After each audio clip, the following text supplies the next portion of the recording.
Welcome to Lutong Bahay with Nanay. Ngayong araw, tuturuan natin kayo kung paano maghati ng sitaw.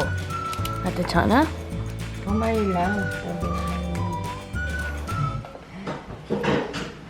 Okay. So, mga 2 inches or gano'ng kahaba mo ginagawa ngayon? 2 to 3 inches.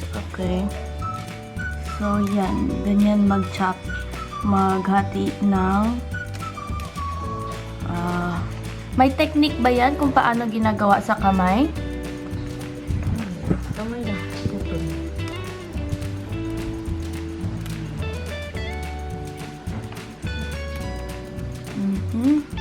Tapos ano tong mga tinatanggal mo? Yan ay may mga sira siya o may uod yan sa loob. May uod.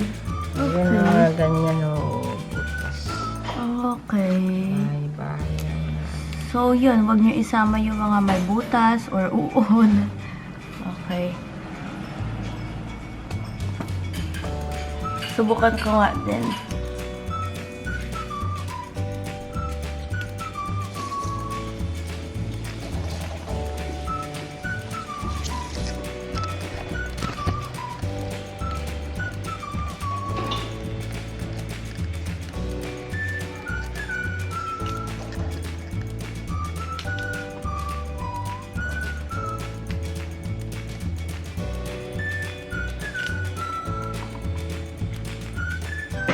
Okay.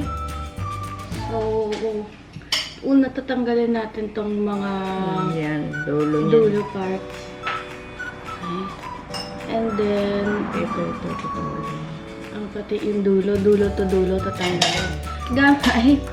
Gamit yung darili natin. Okay.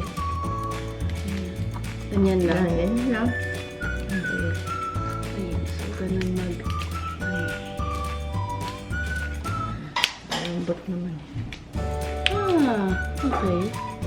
Madali lang. Pero yan, paano mo masisigurado na hindi siya Kasi malinis yan. Hindi putol ba? Ayun. Minsan may... Tingnan mo baka may butas kasi may uod yun. paano mo masisigurado na perfect siya yung hindi nakukuha? Ay, malinis yan. Okay.